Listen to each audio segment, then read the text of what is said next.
When I was 5 years old, I started to get molested by my uncle.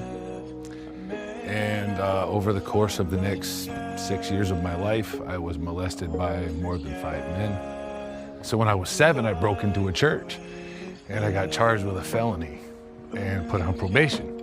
And when I got put on probation, all the men that were molesting me went away. And so when I got off probation, they all came back.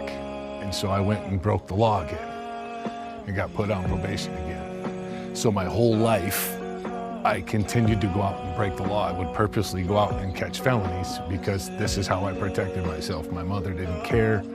I didn't have any other family members.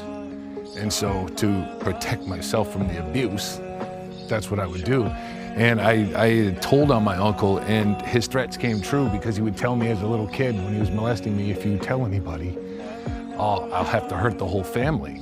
And while he didn't hurt the family like he thought, when I told on him, he went to prison and my whole family fell apart. We no longer went to grandma's house. There was no more aunts, no more uncles, no more cousins. Everybody blamed me. It was my fault. And it turned me into this reclusive kid. And it made me a target in school because I had no self-confidence. I was horribly bullied going through school. And by the time I was 15, I had 10, 12 felonies on my record. And so the judge was sick of me and bound me over to adult court. And when I went in at 16, he sent me to prison. And I had never been taken away before. I had never been locked up, so I didn't know what was coming.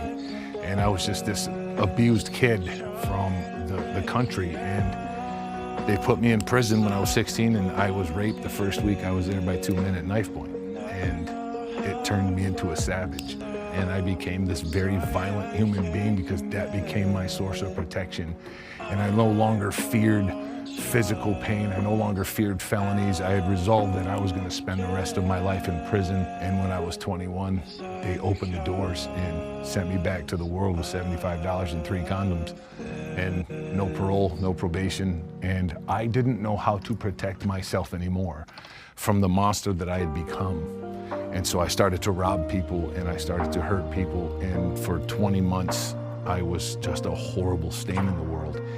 And I was ultimately convicted of 15 more felonies and sent back to prison for 12 more years.